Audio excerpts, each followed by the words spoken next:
di dalam lidah kita, di dalam perkataan kita itu ada kuasa yang membangun dan kuasa yang mematikan. Oleh karena itu kita harus berawas-awas juga dengan lidah kita ya.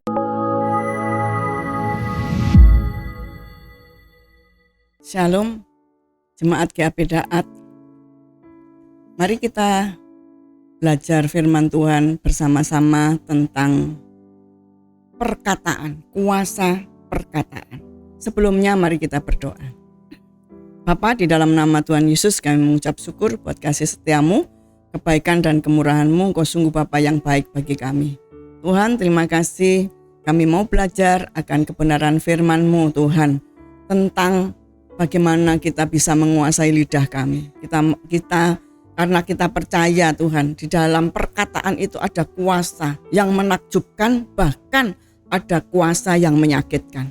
Oleh karena itu Tuhan, kiranya Engkau mengurapi kami sehingga kami memahami benar apa maksud Tuhan di balik semuanya itu. Terima kasih, tentunya Engkau menciptakan lidah kami bukan untuk dibuat sembrono, tetapi sungguh kami Tuhan supaya kami dapat berkata-kata dengan benar, berkata-kata dengan manis. Terima kasih Bapa, terima kasih. Kiranya Tuhan memberkati jemaat GAP Daat dimanapun berada. Tuhan berkati dengan kasih anugerah kemurahan daripada Tuhan. Terpujilah nama-Mu, hanya di dalam nama Tuhan Yesus Kristus. Glory, haleluya, amin. Saudaraku yang dikasihi Tuhan, kita belajar tentang kuasa perkataan di dalam kitab Amsal 18 ayat 21 terjemahan baru. Begini bunyi firman Tuhan, hidup dan mati dikuasai lidah. Siapa suka mengemakannya akan memakan buahnya. Kalau di dalam versi mudah dibaca dikatakan gini, lidah dapat mengatakan kata-kata yang membawa hidup atau kematian. Orang yang suka banyak bicara harus siap menerima akibat yang diucapkannya. Di dalam bahasa Indonesia masa kini dikatakan lebih jelas lagi, lidah mempunyai kuasa untuk menyelamatkan atau merusaknya. Orang harus menanggung akibat ucapannya. Saudaraku yang dikasihi Tuhan, ya, sudah jelas firman Tuhan mengatakan bahwa hidup dan mati dikuasai lidah. Berarti di dalam lidah kita, di dalam perkataan kita itu ada kuasa yang membangun dan kuasa yang mematikan. Ada kuasa yang merusak dan ada kuasa yang memberikan kebenaran. Oleh karena itu kita harus berhati-hati ya dengan lidah. Mengapa? Ada dikatakan di dalam kitab Yakobus 3 ayat 4 sampai dengan 5 ya. Melalui lidah itu memang bisa terucap kata-kata. Jadi oleh karena itu kita harus berawas-awas juga dengan lidah kita ya. Dikatakan Yakobus 3 ayat 4 sampai dengan 5, dan lihat saja kapal-kapal walaupun amat besar dan digerakkan oleh angin keras, namun dapat dikendalikan oleh kemudi yang amat kecil menurut kehendak juru mudi. Ayat yang kelima, demikian juga lidah walaupun suatu anggota kecil dari tubuh, namun dapat memegahkan perkara-perkara yang besar. Lihatlah betapapun kecilnya api, ia dapat membakar hutan yang besar. Jadi api itu kecil, tapi dia dapat membakar hutan, menyulut semua sehingga hutan itu terbakar, saudaraku. Begitu juga dengan lidah kita. Lidah ini adalah paling kecil dari seluruh anggota tubuh kita. Tapi lidah ini apabila sudah bergerak, apabila emosi kita itu berjalan, maka lidah ini ambil bagian. Lidah ini harus benar-benar dijaga. Tuhan Yesus memberikan sebuah pelajaran kepada kita tentang pohon ara, saudara ya. Ini akan terjadi juga dalam sebuah perkataan. Di sini dikatakan perikopnya Yesus mengutuk pohon ara. Keesokan harinya sesudah Yesus dan ke-12 muridnya meninggalkan Betania, Yesus merasa lapar dan dari jauh ia melihat pohon ara yang sudah berdaun. Ia mendekatinya untuk melihat kalau ia mendapat apa-apa pada pohon itu. Tetapi waktu ia tiba di situ, ia tidak mendapat apa-apa selain daun-daun saja. Sebab memang bukan musim buah ara. Maka katanya kepada pohon itu, jangan lagi seorang pun makan buahmu selama-lamanya. Dan murid-muridnya pun mendengarnya. Jadi pada waktu itu Tuhan Yesus tidak sendiri. Tuhan Yesus bersama dengan para murid, saudaraku yang dikasihi Tuhan. Jadi dari sini, pada waktu Tuhan itu mungkin merasa lapar gitu ya. Dia itu melihat-lihat, oh ada buah pohon ara. Coba barangkali ada buahnya. Tetapi setelah dilihat sama Tuhan, hanya berdaun saja. Tidak ada buahnya sedikit pun. Sehingga Tuhan Yesus menjadi kesal. Dia mengatakan, jangan lagi seorang pun makan buahmu selama-lamanya. Dikatakan gitu. Muridnya mendengar. Dan pada saat gitu ya, murid-murid ini tahu ya dengan keberadaan tersebut. Pada waktu mereka berjalan kembali, maka didapatinya pohon tadi itu benar-benar sudah layu. Karena apa? Tuhan Yesus memperkatakan sesuatu yang buruk kepada pohon tersebut. Jangan berbuah lagi. Siapapun tidak bisa menikmati buahmu, siapapun itu. Nah, ini pun juga akan terjadi di dalam kehidupan kita. Kalau kita itu mengatakan berkat, maka akan terjadi berkat. Kalau kita mengatakan kutuk, akan terjadi kutuk. Dan itu dibuktikan oleh Tuhan Yesus ya. Di dalam Markus 11 ayat 21 dikatakan sampai 24. Dikatakan begini. Maka teringatlah Petrus akan apa yang telah terjadi. Lalu ia berkata kepada Yesus ya. Rabi, yang artinya juga guru, lihatlah pohon ara yang kau kutuk itu sudah kering. Jadi pohon ara yang pernah dikata-katai oleh Tuhan Yesus sudah kering. Yesus menjawab mereka, percayalah kepada Allah. Aku berkata kepadamu, sesungguhnya barang siapa berkata kepada gunung ini beranjak dan tercampaklah ke dalam laut, asal tidak bimbang hatinya, tetapi percaya, maka semuanya itu pasti terjadi. Seperti gitu. Maka hal itu akan terjadi baginya. Karena itu aku berkata kepadamu, apa saja yang kamu minta dan doakan, percayalah bahwa kamu telah menerimanya, maka hal itu akan diberikan kepadamu. Dari hal yang dikatakan ini, hidup dan mati dikuasai lidah. Untuk orang percaya juga harus mempunyai kehidupan yang benar, kehidupan yang takut akan Tuhan, hati yang benar. Sebab kalau hatinya tidak benar, maka dia akan juga berkata-kata juga tidak benar. Tapi kalau hatinya itu benar, maka dia akan juga dapat berkata-kata dengan baik. Saudaraku yang dikasihi Tuhan, sebuah pembelajaran yang baik ini pun juga bisa dipakai di dalam perkataan kalau kita itu berdoa. Kita bisa confess ya, dalam arti aku adalah orang yang diberkati. Aku adalah orang yang berhasil. Aku adalah orang yang dikasihi. Itu pun pasti terjadi. Karena apa? Di dalam perkataan itu yang kita ucapkan, itu akan muncul iman. Dan iman itu yang menggerakkan seluruh keberadaan alam surga itu terjadi. Jadi dari sini sebuah perkataan yang penuh kuasa itu harus dilandasi oleh iman. Iman yang kita punyai ini kita gerakkan ada sesuatu yang terjadi dengan baik. Oleh karena itu lengkapilah dan juga saudara harus bertumbuh di dalam iman. Sebab tanpa iman semuanya itu akan sia-sia. Perkataan-perkataan yang kita ucapkan akan sia-sia. Meskipun kita itu berkata-kata aku orang diberkati, tapi kalau hati kita tidak beres, ya kita tidak akan menghasilkan sesuatu yang baik. Sebab dikatakan di dalam Markus 11 ayat 25, jika kamu berdiri untuk berdoa, ampunilah dahulu sekiranya ada barang sesuatu dalam hatimu terhadap seseorang, supaya juga Bapamu di surga mengampuni kesalahan-kesalahanmu. Tetapi jika kamu tidak mengampuni, maka Bapamu yang di surga juga tidak akan mengampuni kesalahan-kesalahanmu. Itulah saudaraku yang dikasihi Tuhan. Jadi kita harus juga mau punya hati belas kasihan, hati mau mengampuni, hati yang mau terbuka, hati yang mau senantiasa diubahkan oleh firman Tuhan. Di mana hati kita ini benar, hati kita ini bersih, yang telah diubahkan oleh firman Tuhan, maka perkataan yang kita ucapkan, kuasa itu seperti dynamos, yaitu menggelegar, di mana akan terjadi sebuah seperti bom, seperti gitu, seperti dinamit yang meledak, seperti gitu. Jadi dari sini, kalau kita punya iman sebiji sesawi saja, maka kita bisa memindahkan gunung.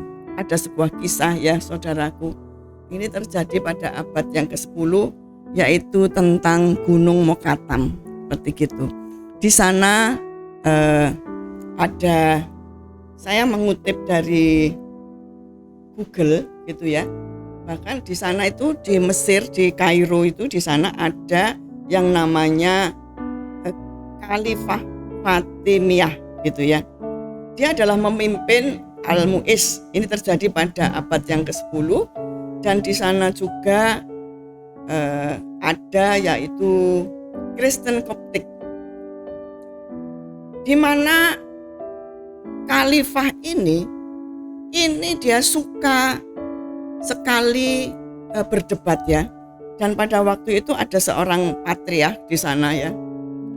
Dan dia itu, patriark ini seorang yang percaya Yesus, dan di sini dikatakan bahwa khilafah ini mempunyai seorang teman yaitu bernama Ibnu Kilis, di mana sebelum Mesir jatuh di tangan khalifah, jabatan Ibnu Kilis itu pada waktu itu adalah seorang gubernur. Namun karena datangnya khalifah menguasai Mesir, maka Ibnu Kilis pun mencoba untuk menyelamatkan diri dari jabatannya dengan cara ikut membantu melancarkan dan menyukseskan proses penguasaan Mesir di tangan khalifah. Bahkan ia merebut hati sang khalifah. Dia tidak segan-segan merubah kepercayaannya dari seorang pengikut Kristus, yaitu Kristen Koptik, menjadi seorang Muslim. Ibnu Kilis ini memberitahu kepada khalifah bahwa ada ayat di kitab orang Kristen, yaitu Perjanjian Baru, di dalam Injil Matius 17 ayat 20 dikatakan, yang berbunyi, ia berkata kepada mereka, karena kamu kurang percaya, sebab aku berkata kepadamu, sesungguhnya sekiranya kamu mempunyai iman sebesar biji sesawi saja, kamu dapat berkata kepada gunung ini pindah dan tempat ini ke sana, maka gunung ini akan pindah dan tidak ada mustahil. Inilah yang dikatakan, dan kemudian seorang khalifah ini dari Fatimiyah ini tadi, dia langsung memanggil sang patriark untuk berkata, benar tak ini? Firman ini benar, perkataan ini benar yang dikutip. Apa kamu bisa membuktikannya? Katanya gini. Patriark ini berkata, aku bisa membuktikannya. Tapi kalau kamu tidak bisa membuktikannya, ada sebuah sanksi. Saya ringkas ceritanya saudara ya. Ada sebuah sanksi. Yang pertama, bahwa kamu kalau tidak bisa membuktikannya, kamu harus meninggalkan iman Kristen itu. Yang kedua, kamu harus pindah dari negeri Mesir. Yang ketiga, kalau 1 dan 2 kamu tidak mau melakukan itu, maka pedang yang akan berbicara. Suatu saat patriark ini mohon izin untuk apa? Berdoa puasa 3 hari 3 malam, dan kemudian dia pergi pada suatu tempat, dan kemudian dia berdoa semalam-malaman, sehingga Tuhan pun berbicara kepada patriark ini, dan dia kemudian mengumpulkan semua orang. Dan dia mengatakan, aku waktu berdoa, aku mendapatkan sesuatu, yaitu supaya aku bertemu dengan Simon si penyamak kulit, katanya gitu. Dan kemudian setelah bertemu dengan Simon dan diceritakan semua halnya ini tadi, kemudian mereka semua berdoa 3 hari 3 malam dan memperkatakan sesuatu. Kan ada 4 bintang penjuru ya, timur, barat, utara, selatan. Itu dikatakan dari barat 100 kali, timur 100 kali, utara, selatan 100 kali, totalnya 400 kali. Dikatakan dia berteriak, Tuhan kasihanilah kami, Tuhan kasihanilah kami. Dan setelah terjadi perkataan itu selama 3 hari di dalam doa puasa daripada Patriark dan semua rekan-rekannya ini, gunung ini tadi, Gunung Mokattam ini tiba-tiba bisa bergeser. Dan pada waktu itu sang khilafah melihat bahwa gunung ini benar bergeser, sehingga tampaklah sebuah cahaya, sampai sang khilafah ini terheran-heran. Dan tidak main-main, saudara. Dari perkataan yang diucapkan ini tadi bertalu-talu, bergeserlah sejauh 3 kilometer. Itulah saudaraku yang dikasihi Tuhan, ya. Jadi perkataan yang diucapkan dengan iman berkali-kali, bertalu-talu, pasti itu terjadi. Begitu juga kalau kita melihat di dalam kitab Yosua, ya. Yosua bisa merontokkan tembok Yeriko bukan dengan hal-hal yang biasa, hanya berkata dan meniupkan sangkakala. Itu pun terjadi karena apa? Iman, perkataan yang penuh kuasa. Itu akan terjadi di dalam kehidupan saudara dan saya. Oleh itu, bangun iman saudara, sungguh-sungguh melalui apa? Kebenaran firman-Nya, renungkan, pujian dan penyembahan. Maka sesuatu yang ajaib kalau saudara lakukan terus-menerus dengan sebuah ketaatan, kesetiaan, dan berpengharapan total kepada Tuhan. Perkataan iman, perkataan yang kita ucapkan, hidup dan mati dikuasai lidah, dan kita mengendalikan dengan baik, kita katakan yang baik untuk hidup kita, itu pasti terjadi. Saya percaya apapun yang saudara butuhkan, perkatakan, sesuatu yang ajaib pasti terjadi di dalam kehidupan saudara. Dulu saya pun juga punya pengalaman, ya, tentang putri saya.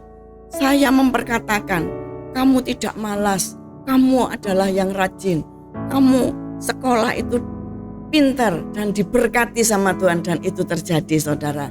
Dia senantiasa mendapatkan ranking di dalam rapotannya, di dalam kelasnya.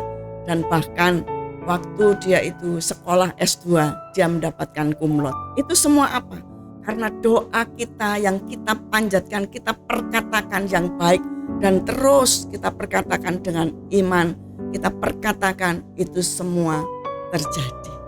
Itulah yang dikasihi Tuhan. Oleh karena itu jaga baik-baik lidah kita, karena di dalam lidah kita yang mengeluarkan kata-kata itu, perkataan itu penuh kuasa, sehingga tidak berbalik.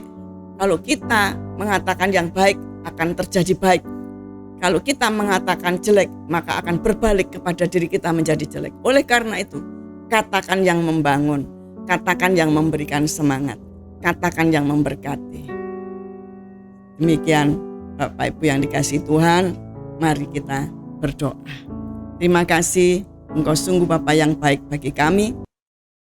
Ajari kami senantiasa menghitung hari-hari dengan baik, sehingga melalui kami dapat menghitung hari-hari, kami juga dapat berjalan dengan baik, dan kami dapat berkata-kata terus dengan baik. Terima kasih Bapa, kasih setiamu senantiasa tak pernah berubah di dalam kehidupan kami. Ajar kami senantiasa berjalan bersama dengan Tuhan dan terus memperkatakan yang memberkati. Terpujilah namamu dari kekal dan sampai selama-lamanya. Hanya di dalam nama Tuhan Yesus, dalam nama Tuhan Yesus, Tuhan juga memberkati Gembala Sidang GAP Daat di tempat ini. Tuhan berkati dengan kesehatan, Tuhan berkati dengan damai sejahtera dan juga keluarganya. Tuhan juga berkati dengan kasih setia yang daripada Tuhan. Tuhan berkati usahanya terus maju Tuhan, dalam nama Tuhan Yesus. Dan pelayanannya Tuhan tuntun, Tuhan pimpin seturut dengan Tuhan. Terima kasih Bapa. Tuhan berkati juga Tuhan dengan perlindungan secara ilahi daripada Tuhan. Hanya di dalam nama Tuhan Yesus Kristus, glory, haleluya, amin. Tuhan Yesus memberkati.